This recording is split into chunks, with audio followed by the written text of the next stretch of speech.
I'm new to YouTube. I think this is my 5th video, and I'm still new enough in the process that new stuff is going wrong every single time I shoot. This time I spent like a half hour tinkering with an audio cable that ended up not working, so then I had to use a backup. And last time I shot an entire video only to find that my face was completely out of focus the whole time.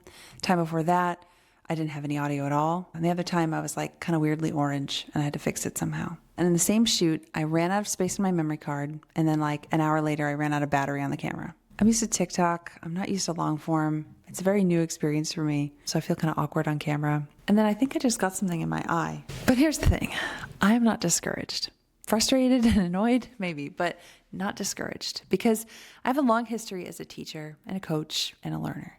And I know how these things go, because I can see the end in the beginning, and all of the things that I'm going through are signs to me that I'm on the right track. I've taken so many students and clients through the learning process and seen them get discouraged when I knew that they were right on the brink of a breakthrough. That gives me perspective on my own struggles so that I don't get discouraged and quit at the place where a lot of people would get discouraged and quit. I know how to play through and use that frustration as fuel for the journey. So in this video, I want to share with you how I think about this so that if you're doing something difficult that you've never done before, you can approach it with more confidence and conviction. Here's why being terrible at something is actually an opportunity and maybe even a strategic advantage.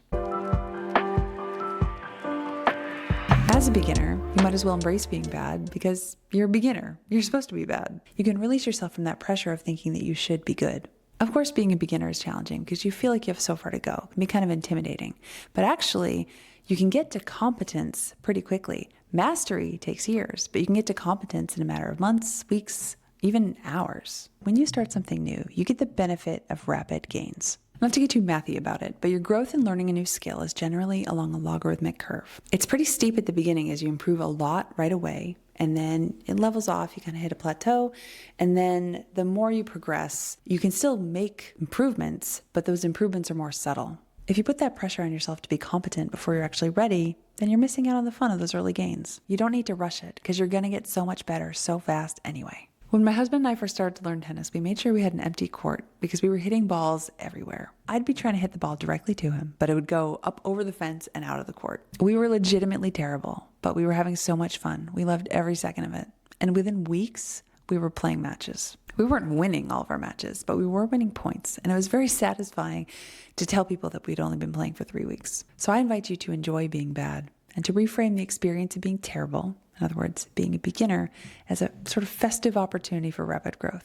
A baby learning to walk is really exciting. Those first steps are something that we celebrate no matter how wobbly they are. That's the transformational change, that steep growth that we have at the beginning of the curve. Because of how the learning curve works, going from incompetence to competence doesn't take as long or as much effort as we might think. So being a beginner on YouTube puts me back in the steep part of the curve. I get to be a baby again, and I get to cheer myself on just doing the basics. Right now, there's visible progress from video to video. So I'm excited to be terrible because that means I'm a beginner and I get to watch myself improve in real time. The second reason that I'm excited to be terrible at YouTube is that it's uncomfortable, and discomfort is a signal that tells you that you're growing. The problem, of course, is that people don't like being uncomfortable. We don't like to do uncomfortable things. The discomfort here comes from facing that gap between your vision for what you want to accomplish and your current reality. You realize just how much work it's going to be to get there, and you feel kind of exposed and maybe even a little foolish in the meantime. When I was teaching myself to knit, I ran into something similar. I was terrible at first, like legitimately terrible. Spatial skills, fine motor things, these do not come naturally to me. So it took me hours just to learn how to do a simple slip knot. And then it took me additional hours to learn how to cast on. And I consciously thought to myself, I was like maybe 4 or 5 hours in, I was like, this is the point where most people would quit.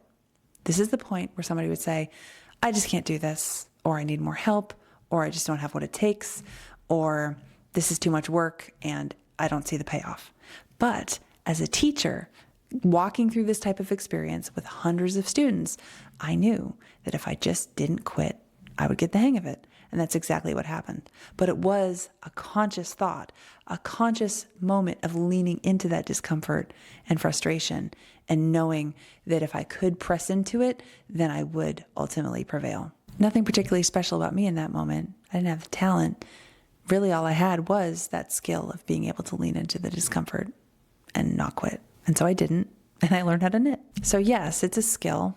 The skill of being able to tolerate being bad at something, either because you have the vision for where you're going, or even if you can't see that vision, you trust the path. So there are layers to what you're learning. Like right now, I'm learning to speak on camera, but I'm also practicing that skill of tolerating discomfort. So it's a self-development bonus. The discomfort you feel from being bad at something is like running into the velvet rope trying to get into an exclusive club. Hitting the rope is that moment where you confront the gap between what you imagined and what you can currently do. It means that not everyone gets in, and it implies that there's something worth having on the other side. So working backward from that, the badness itself can be motivation to keep going, because it means that you're making progress on the journey. After all, you can only bump into an obstacle if you're in motion, if there's somewhere you're trying to go. But here, you're choosing your own path. You're the one who can decide whether you're willing to put in the work to get past the rope. There's no bouncer. You can be your own gatekeeper or not.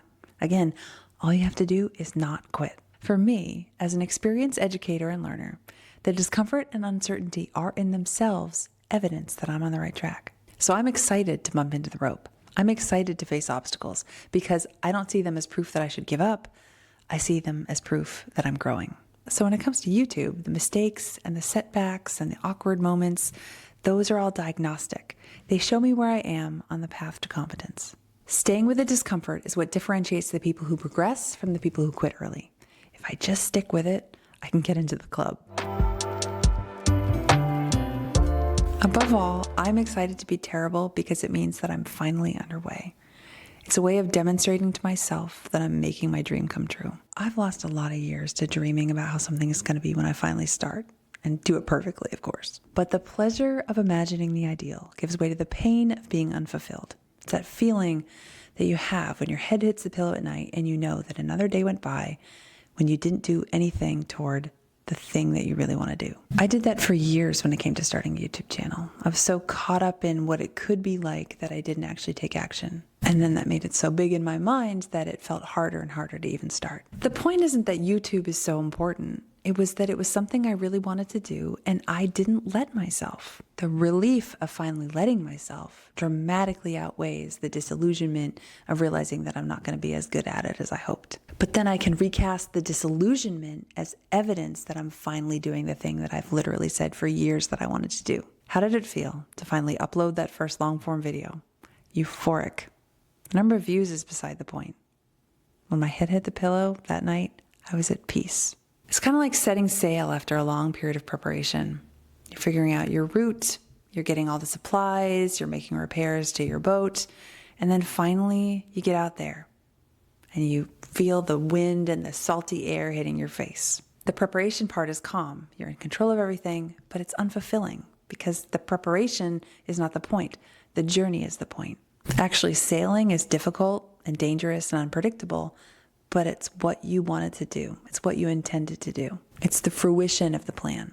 So you can see why being terrible doesn't discourage me. I welcome it because I have a context for it.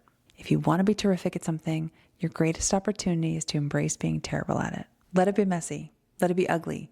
Get excited about making mistakes and looking ridiculous. This is your chance to be a beginner and just play. So what do you want to be great at? And what are you willing to be terrible at to get there?